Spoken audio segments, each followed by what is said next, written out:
श्रद्धा वृंद आज मो सारथा ब्रजमोहन मंदिर को आसती रेमण आसवा श्रद्धा भाई को भेटी आम ब्रजमोहन को दर्शन कलापर कौन अनुभव होची केते भक्ति रसर से बुड़ी रही पचार से बर्तमान से ब्रजमोहन प्रसाद सेवन कर भाई परिचय देले भल मो परिचय होची मु श्री सत्यनारायण महारना मु होची रेमुणा रे जो पुराणा गुरुहाट पाखर तारणी छकरे जो जगन्नाथ मंदिर अच्छी से आद्य सेवक भाव मु ठाकुर सेवा करुच्छी कहला बेलू प्रभु कथा मोर लुह आसी कहीं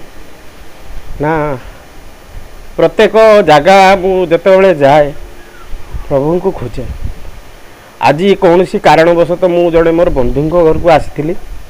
एटू मु चिंता कली कथार अच्छी जादृशी भावना जस्य सिद्धि भवती तादृशी जार जो भली भावना से भावना प्रभु दर्शन दियंती मु जगन्नाथ को भल पाइले सी नारायण सी राम सी कृष्ण सी सबकि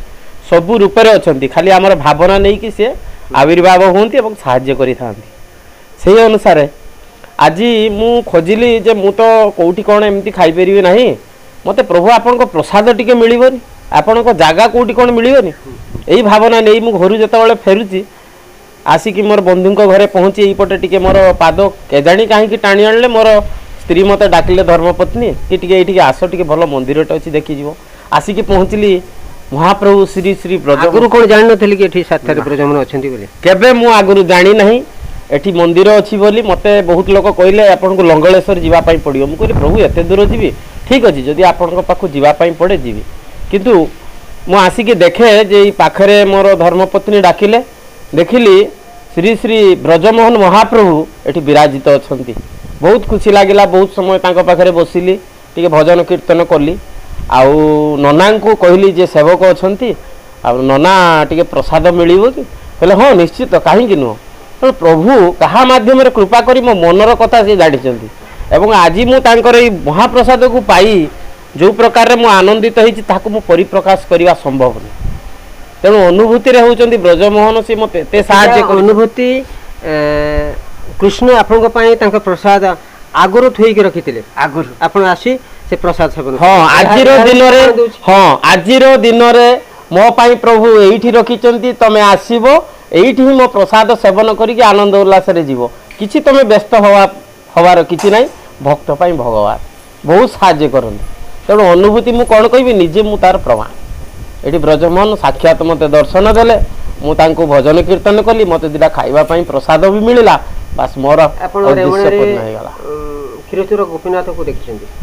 हम ब्रजमोहन को देखिले कि कौन पार्थक्य अच्छी ना एका ना समस्ते प्रभु को सान बड़ कहार किसी ना सब सर्वत्र समान रूप बहुत सुंदर प्रभु रूप को वर्णना करवा एत सहज कथा नुहे सबुठार जदि सुंदर था तेरे प्रभु होती से नारायण से कृष्ण से ब्रजमोहन से गोपीनाथ समस्ते बहुत सुंदर सुंदर तुलना ना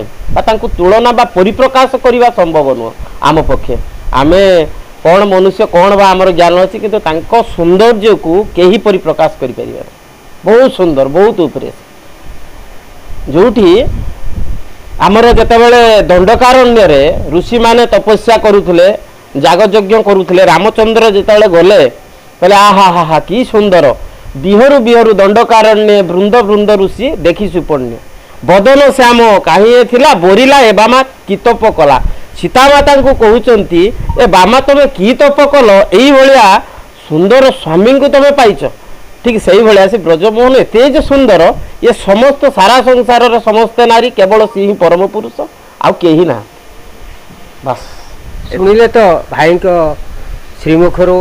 ब्रजमोहन केमिति लगती कि भली आकर्षित हो आज आसुच्च ब्रजमोहन पाखक ब्रजमोहन प्रसाद पाइबार इच्छा थिला ब्रजमोहन जमी आगु लेखिकी रखी तमें आस मुझे दिन तुम प्रसाद रखी भाईना बोधे जानापी चाहूले ब्रजमोहन अतीत